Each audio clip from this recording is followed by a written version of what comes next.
UFOs here at TJ Morris CT Radio. Tommy, are you still there? Did you disappear? I hear you. You're still there somewhere. I'm still here. All right. Well, the books that you and I write will be way down the road in this business. I can't find you on my show. Hold on. Let me go back into studio.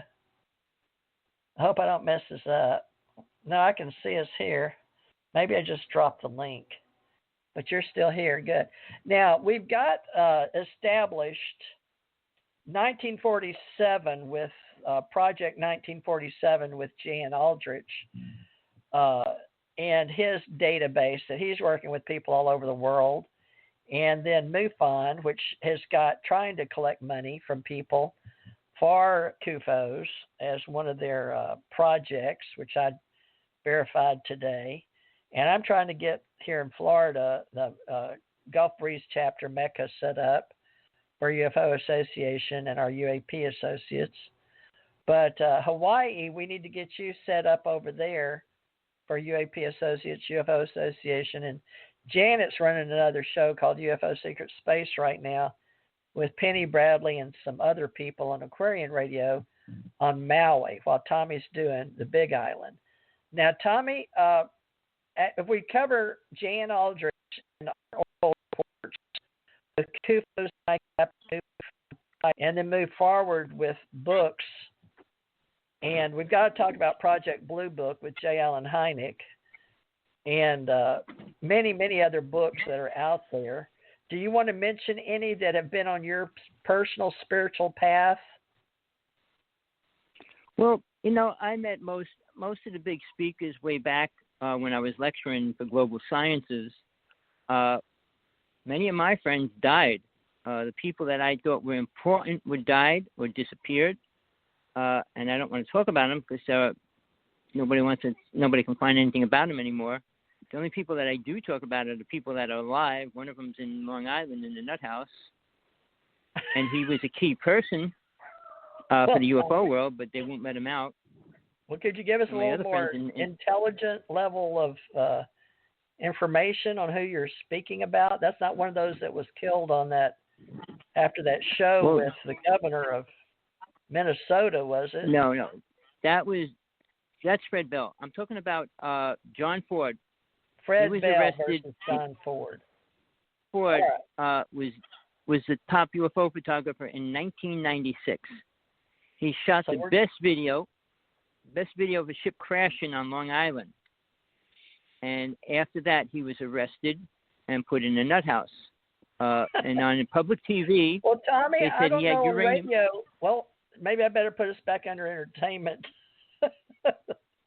I don't know how educational this is going to be, saying nut house.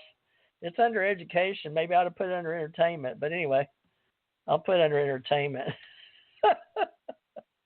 Okay, I changed this from education to entertainment because, all right, maybe we won't have to be so exact. Cross our I's and T's in entertainment. Go ahead, Tommy. Well, I use the word nut house because what they said about him. I don't think that's politically correct in 2020, but we will say maybe a mental hospital gives people an idea of mental means you're mentally disturbed.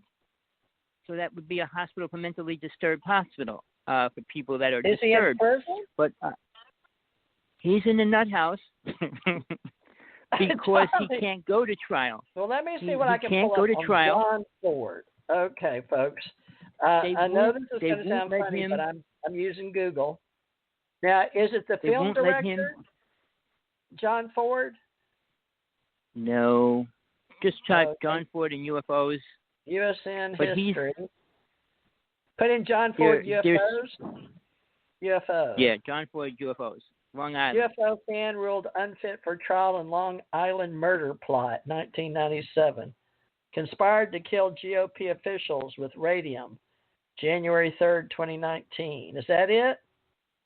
Long Island UFO plot trial, a flying saucer, true believer. Goodness, there's a lot of stuff here, Tommy. Which part do you want me to get? Well, I'm just saying, he was one of the most important people as far as photography.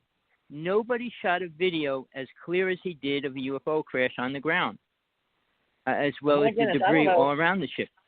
Spotify, let's see, New York Times, 1997, Bellport man who conspired to kill GOP, June 3rd, 2019. Let me see what this is. This looks like who you're speaking of. Okay, Bellport man who conspired to kill GOP officials with radium and toothpaste wins transfer order.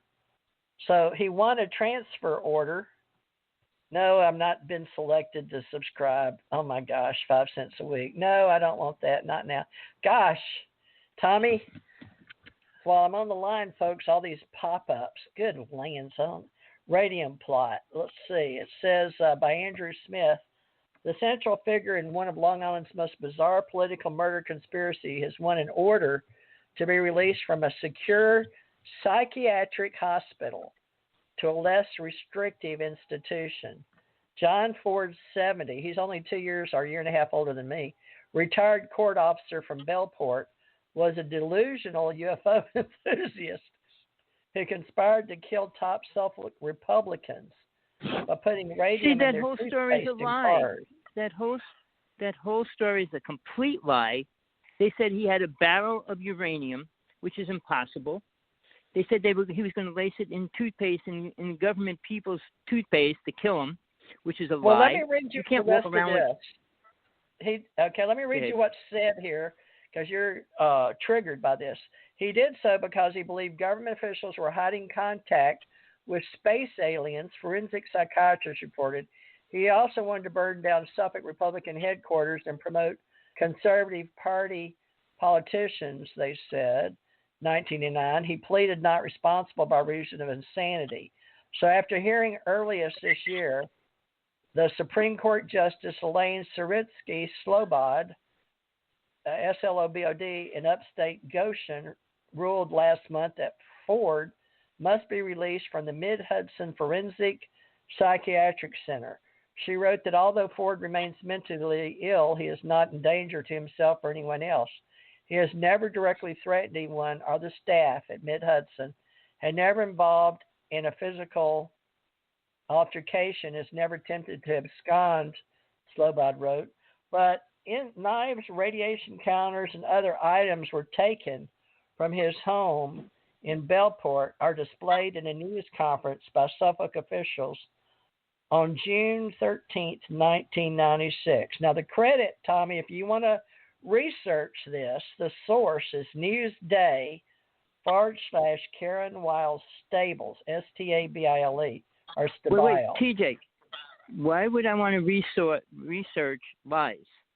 Every aspect you just said is a complete lie. You can't go into how do you know that? Right? Why you know You can't that? go into a court of law. They're going to show evidence. How do you go into a court of law with radiation? You can't. First off, they said he had a barrel of uranium. It's impossible to get a barrel of uranium. He was in charge of the MUFON in Long Island. He was the one that went out to crop circles to check to see if they were real. He used a Geiger counter. He used to check it with this little piece of uranium to make sure that it was working when he went out to the fields. They arrested him and said that piece of uranium was a barrel of uranium. And then they said they were going to use that to put in toothpaste. You can't walk around with uranium and just stick it in toothpaste. What are people mentally disturbed that would say that? Because I guess he needed to plead insanity so he could get out of going to prison forever. It says well, that's right. Yeah, he had to.